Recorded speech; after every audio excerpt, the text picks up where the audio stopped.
And hello, YouTube, and welcome back to another episode of The Zone TV Movie Entertainment with me, your host, Jonathan. Once again, bringing you my thoughts and review for Monday's episode of The Gifted, the mid-season premiere, if you will, and also the season finale.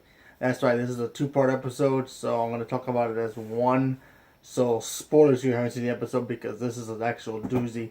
So, in the events of what happened recently, the Mutant Underground had decided that, you know what, they need to take some kind of like action against what the Sentinel program has been doing, and now that the other senators are now getting involved, and they want to invoke like a hound project apparently, where there are some mutants that the government actually has on their side, where they use them to go after the mutants and try to either bring them alive or dead.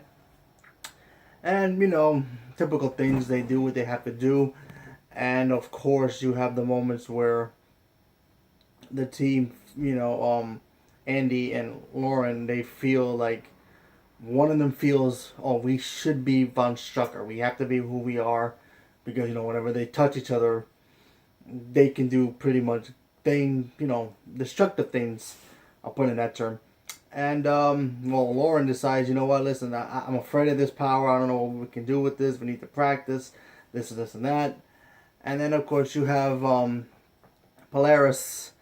Oh boy, how can I say Polaris? Polaris has become, and is now starting to realize that, yeah, this whole situation, what they're trying to do and trying to prevent the Sentinel program or whoever, the government basically trying to go after them, ain't working for them, especially the way that they've been doing it. She needs to start taking some kind of like drastic action against the humans, or the Homo sapiens that they call them in the movies or in the X-Men universe.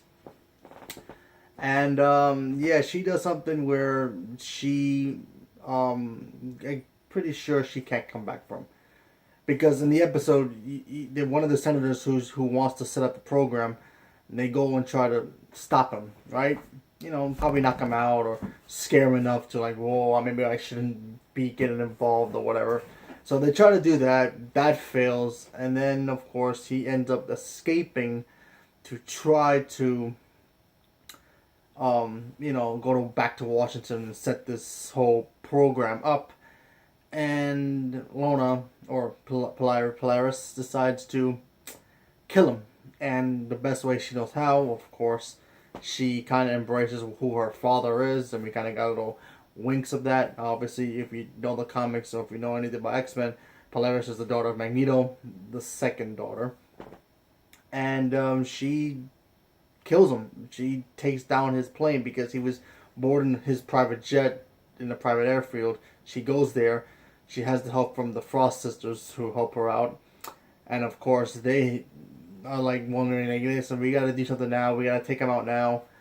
And she takes him out. And of course, her boyfriend, father of her child, is like, no, you shouldn't do this. This isn't right. This isn't what we're supposed to be doing. We're supposed to be setting an example. We're not how mutants should be acting. This is what they want us to be acting. And he makes a good point. The X-Men, they do destructive things, kind of, but they do it for the purpose of not only protecting humanity, but also protecting themselves and their kind. So that's what he was trying to get to. But of course, she didn't listen. She destroyed the plane, killing him, of course. And now she's at that dark path of now, like, what's gonna happen next? And the end of this show, the end of this episode was like, wow. Like, basically, now the mutants underground are like divided. She feels like we need to take more drastic measures to get the point across that, listen, we're mutants, we have powers, leave us the hell alone. Stop worrying about us and stop coming after us for no reason. On the other side is like, listen, you guys can't be doing this.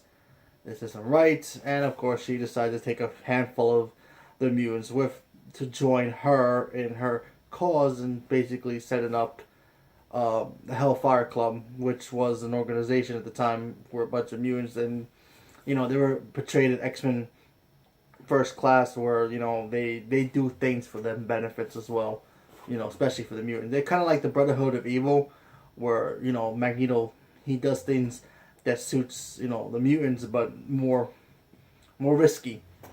So she leaves, and of course, who goes with her? Then none other than Andy. Andy decides, listen, I have these powers. I need to start using them.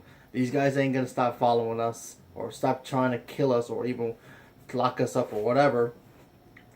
I need to join the fight. I need to join the fight and use my powers for what I was used for, I was born for with, and do what I have to do. So he leaves, goes off with her, and now that was basically the ending. Coming up next, who knows what's going to happen, because honestly, in season 2, I hope we get some more answers with this, but I'm afraid I'm not even sure how we're even going to get season 2 and what channel. I'm kind of curious of how we're going to do it, because obviously if you guys are not following, Disney bought the rights to Fox television stuff, so they own all that stuff. I mean, obviously, if you have the Fox channel, you're gonna keep it, and it's gonna be yours. Probably other shows will be there. I just don't think Marvel stuff will be there, so I have no idea what's gonna happen with that. Coming to the new season, I mean, obviously the deal has not been finalized yet, since they got to do some whole background stuff and all that stuff. But they've already bought it. They just got to go through the background stuff. So hopefully by September we'll get some information if it's still gonna be on Fox, or we have to wait till maybe next year when they launch that new TV streaming service that Disney's gonna do, because they're gonna have the right to be able to put it there. Who knows? I mean, what house is gonna affect it? What are we gonna get? Are we gonna get the Brotherhood of Evil in the next season, or is this even gonna have a season premiere in September? I don't even know, but hopefully we get some answers soon. It was a very great start for an X-Men show. I really dig it a lot. I can't wait to see more. I'll probably do another review for the whole thing of why I actually like this show. But as an episode, it was great. Had a cool action, a lot of like oh my god moments in this, but it was really cool. So now we just gotta wait to see what happens moving forward.